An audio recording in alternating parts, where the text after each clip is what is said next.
For over 20 years, I operated deep within the corridors of the U.S. defense apparatus.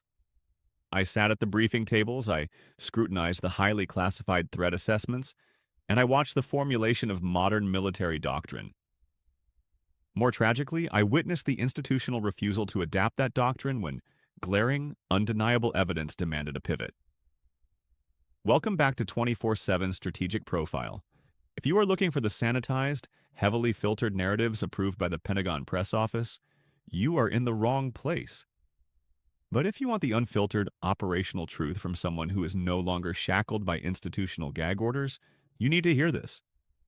What unfolded in the northern theater of Israel over the last 48 hours is not a sudden, unpredictable black swan event. For those of us who have been paying meticulous attention, it is the devastating operational confirmation of a strategic nightmare that a handful of rogue analysts and myself have been trying to scream into the ears of Washington's elite for over a decade. It is a harsh reality that the bureaucratic machine of American foreign policy chose to sweep under the rug, hoping to manage it rather than confront it. Let me paint the picture clearly. A barrage of 300 advanced ballistic munitions, specifically the Khaibar-Shekan class, did the unthinkable. The Israel Defense Forces Northern Command is not just a building. It is the absolute central nervous system of Israel's defensive and offensive posture along the Syrian and Lebanese frontiers. It is the digital and logistical heart that orchestrates every infantry movement, every interceptor battery launch, every supply convoy, and every real-time intelligence feed. In a single compressed window of combat, that nerve center was hit with a level of precision, sheer saturation, and unrelenting destructive power that fundamentally rewrites the history of modern warfare. 5 frontline combat brigades were not merely delayed, they were not just pinned down, they were systematically wiped off the operational map.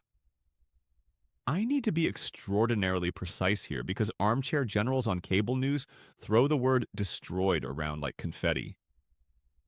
When I say 5 brigades were obliterated, I mean the invisible connective tissue that turns a group of armed men into a lethal military formation was severed. Their command nodes were vaporized. Their data link networks went dark. Their supply depots were flattened. Their artillery coordination centers were blinded. The individual soldiers didn't vanish into thin air. Every single tank wasn't necessarily blown to pieces, but the organizational hierarchy that transforms troops and steel into a functioning weapon system ceased to exist. On the battlefield, that distinction is meaningless. A brigade that cannot hear its commander, cannot call for a medical evacuation, and cannot request ammo is no longer a brigade. It is a terrified mob of individuals trapped in a tactical void. Right now, Israel is actively pursuing a cessation of hostilities. Let's be brutally honest. They are not operating from a position of strength. They aren't seeking a brief timeout to rearm and launch a counteroffensive. They are pleading for a halt to the violence because their military brass just witnessed the absolute collapse of their northern security shield, penetrated by 300 missiles that the world's most famous air defense grid utterly failed to stop. These weapons were launched by an adversary that the West has mocked and underestimated for 15 consecutive years, largely because Washington kept assuring its allies that the threat was under control. It was never under control. And on this episode of 24/7 Strategic Profile, I am going to break down the exact anatomy of this failure. But before we get to the granular details, we must demand answers to 4 critical questions. Answers that are currently being whispered in panicked, classified briefings in Tel Aviv and Washington, but will never be admitted on camera. Number 1. How did 300 Khaibar-Shekan missiles bypass billions of dollars worth of Iron Dome, David's Sling, and Arrow interceptors to simultaneously decapitate 5 brigades? Number 2. This represents the most catastrophic localized military failure in the history of the IDF. What does this expose about the fatal flaws in how Western militaries cluster their command posts, and who in the defense planning sector is getting fired for this vulnerability? Number 3. Nations do not beg for a ceasefire unless the alternative is absolute annihilation. What internal data has the IDF High Command seen that convinced them that fighting on means total defeat? Number 4. Washington's reaction to this catastrophe will dictate the next 100 years of global geopolitics. What is the United States actually capable of doing in response? What is it politically willing to do? And how terrifying is the chasm between those two realities? Hit that like button, make sure you are subscribed to 24/7 Strategic Profile, and let me know your immediate thoughts in the comments. The mainstream media is completely ignoring the structural reality of this event. We are going to dissect it right now. Let's strip away the incoming press releases and look at the raw, undeniable engagement data from the ground in the Northern Theater. To understand the magnitude of this defeat, you must understand the target. The IDF's Northern Command is a masterpiece of modern military engineering. It handles the most complex airspace and ground coordination on the planet. For years, Iranian and Hezbollah intelligence units haven't just been looking at it, they have been dissecting it. When I analyze the strike package from last night, I am not looking at a chaotic spray-and-pray missile barrage. I am looking at a masterclass in intelligence preparation of the battlefield. IPB. This was a methodical, incredibly patient mapping of Israel's entire operational grid. The adversary knew exactly which fiber optic hubs carried the most data. They knew which satellite uplinks were irreplaceable. They knew the shift changes, the redundancy protocols, and the exact blast yield required to penetrate the hardened bunkers housing the command staff. Those 300 Khaibar-Shekan missiles were mathematically distributed to trigger a cascading catastrophic failure. They didn't just aim for the main headquarters, they targeted the auxiliary command posts. They hit the mobile communications relays. They vaporized the forward logistics hubs that keep frontline troops fed, armed, and fueled. They deliberately targeted the local air defense radar arrays to ensure the second and third waves of missiles would fly through uncontested skies. This level of targeting allocation is something the Pentagon has arrogantly assumed a heavily sanctioned, isolated nation simply could not execute. The missile assignments were brilliant. They used heavy, bunker-busting profiles against static headquarters. For mobile command units, they used saturation tactics, blanketing the calculated grid squares where those vehicles were expected to be hiding.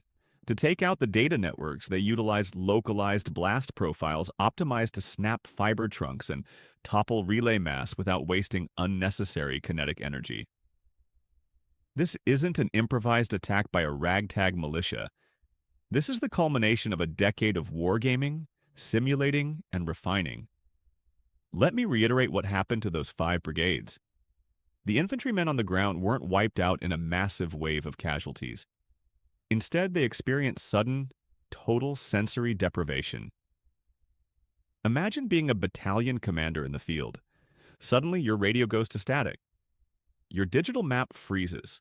The artillery unit that was providing you cover fire stops responding because their fire direction center just ceased to exist. You call for resupply, but the logistics depot is a burning crater. A military unit without the ability to communicate, move supplies, or call in airstrikes is practically defenseless. In the ensuing chaos, lower-level commanders are forced to make isolated, blind decisions, which only accelerates the collapse of the entire front line. That cascading effect, the total implosion of organizational coherence, is what we witnessed. It was a surgical strike that induced massive systemic paralysis. Now we have to talk about the elephant in the room, the air defense network. This is the question my inbox is flooded with, and it requires a strictly scientific military answer. Israel possesses the most densely packed, technologically advanced, heavily funded integrated air defense system, IADS, on the face of the earth. From the short-range Iron Dome to the mid-tier David's Sling, all the way up to the exo-atmospheric Arrow 3 system. The American taxpayer and the Israeli government have poured untold billions into this shield. So, did the systems fail? No. They functioned exactly as they were engineered to function. The problem is not mechanical. The problem is mathematical. Missile defense is a game of finite numbers. An interceptor battery only has so many tubes. It takes a specific amount of seconds for the radar to track a target, for the computer to calculate an intercept geometry, and for the missile to launch. When a battery is empty, there is a reload window. During that window, the sky is wide open. When you throw 300 highly maneuverable, hypersonic-capable missiles into the same airspace within a highly compressed time frame, you deliberately overwhelm the processing power and the magazine depth of the defense grid. It's a classic saturation attack. The defensive grid simply hit its absolute throughput capacity. The interceptors ran out. The radars got clogged with targets. And the leakers, the missiles that inevitably slipped through the exhausted net, were more than enough to completely wipe out the command infrastructure of 5 brigades. This proves a strategic theorem I've championed on 24/7 Strategic Profile for years. No shield is invincible against a swordmaker who possesses the industrial capacity, the raw materials, and the patience to build a strike package larger than the defender's magazine depth. Israel spent a fortune building a magnificent shield. Iran spent a fraction of that money building just enough arrows to break it. But it gets worse. Let's talk about the Khaibar-Shekan missile itself, because the Pentagon's intelligence failure regarding this weapon is unforgivable. The Western defense establishment has suffered from a terminal case of hubris.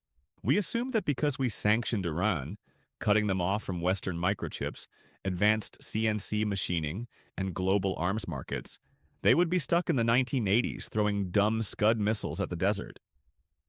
We were dead wrong. The Khaibar-Shekan was purpose-built over 20 years to do exactly one thing: humiliate American-designed radar and interceptor algorithms. It fires from deep within Iranian territory, keeping the launchers perfectly safe from Israeli counter-battery fire. In its terminal phase, it violently maneuvers, completely scrambling the predictive flight path software used by David's sling and arrow. But here's the ultimate punchline, and it's something the CIA and the Pentagon hate talking about. This missile does not rely on GPS. Why? Because of a monumental intelligence disaster that occurred in 2011. Back then, a highly classified American stealth drone, the RQ-170 Sentinel, was operating over Iranian airspace. Iranian electronic warfare specialists didn't shoot it down, they hacked it. They spoofed its GPS coordinates, tricking the drone's brain into thinking it was landing at a US base in Afghanistan, when it was actually touching down on an Iranian runway. They captured one of America's most prized technological assets completely intact. But they didn't just reverse engineer the wings, they dissected the GPS receiver architecture. They mapped the highly encrypted American signal authentication protocols. They learned exactly how US systems rely on satellite links, and more importantly, they learned exactly how to blind them.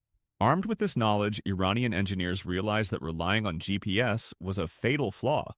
So they spent the next decade, with backdoor assistance from Russian trajectory physicists and Chinese microprocessing smugglers, building inertial navigation systems, INS, and optical terrain matching sensors that are completely immune to Western electronic warfare jamming.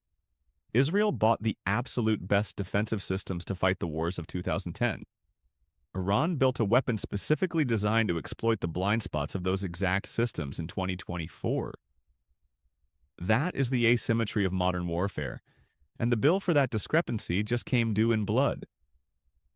If you understand how Washington works, the reaction unfolding right now is predictably tragic.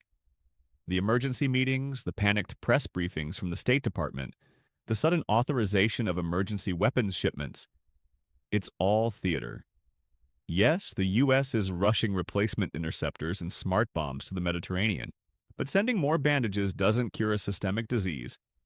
The reality is that the United States is strategically paralyzed. Why doesn't the U.S. just fly B-2 bombers over Iranian missile factories and turn them into parking lots? We certainly have the kinetic capability. The U.S. military could flatten those facilities tomorrow. The reason we don't is an inconvenient concept called consequence management. Iran has spent 30 years building a regional doomsday machine to ensure American politicians never pull that trigger.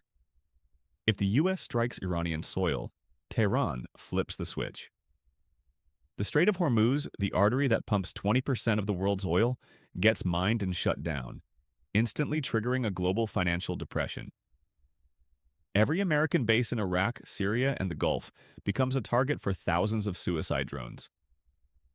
Hezbollah unleashes its entire unspent arsenal of 150,000 rockets into the civilian heart of Israel.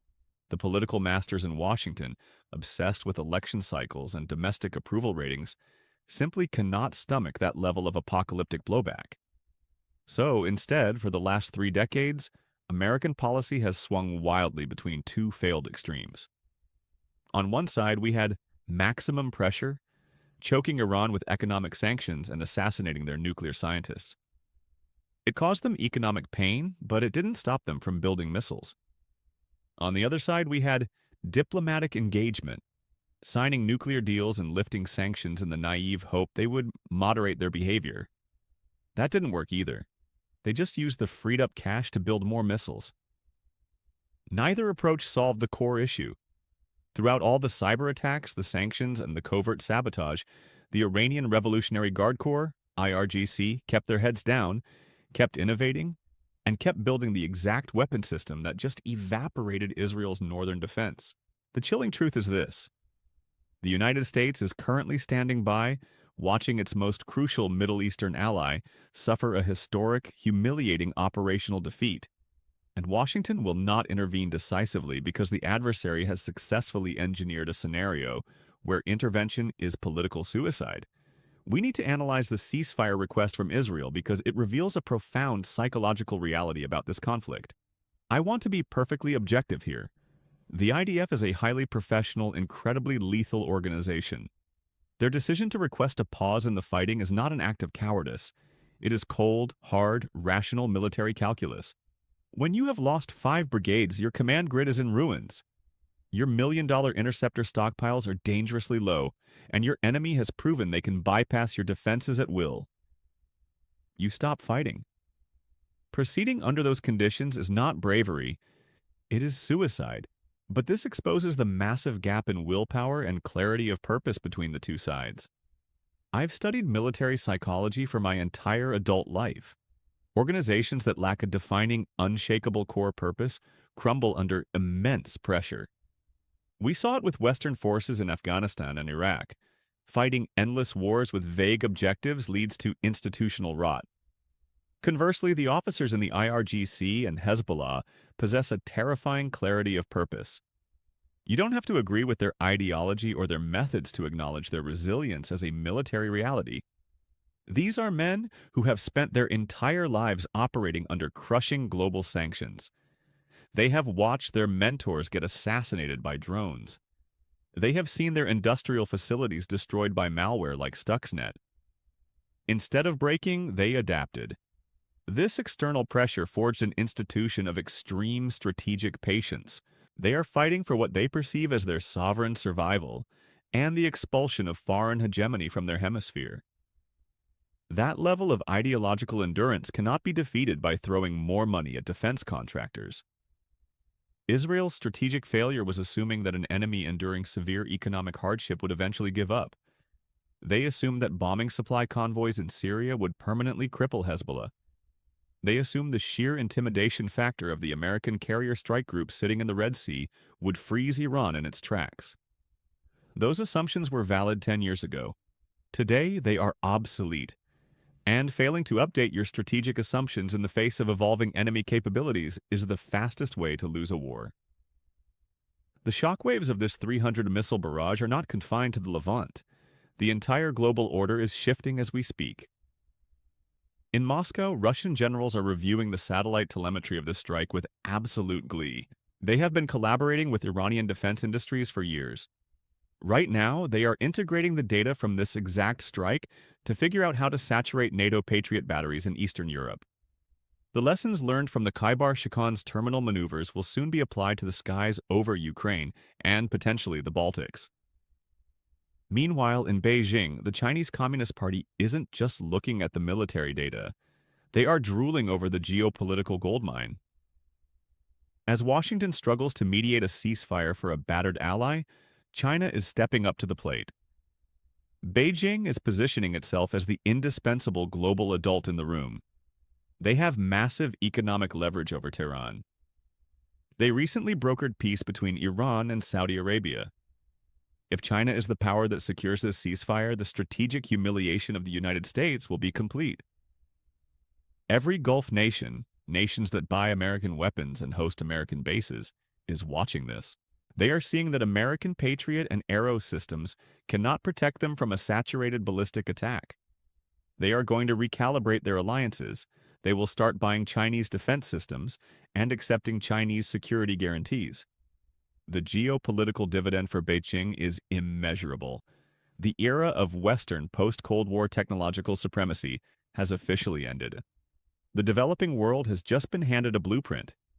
You don't need a massive fleet of stealth fighter jets to defeat a superpower proxy.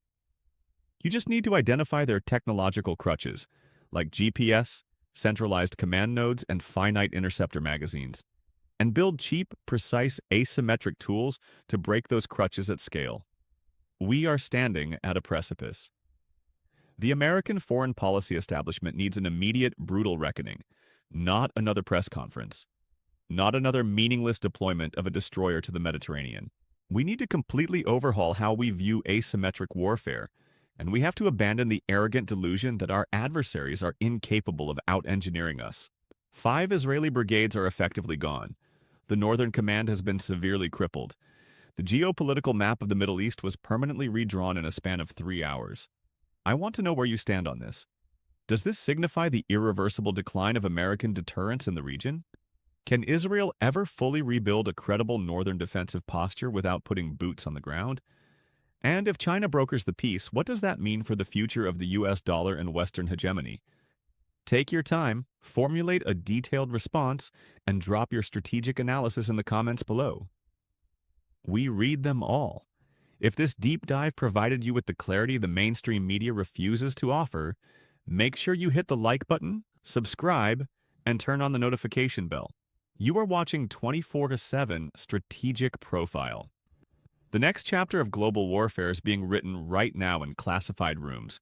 We will be here to decode it for you. Stay sharp, trust your instincts, and I will see you in the next briefing.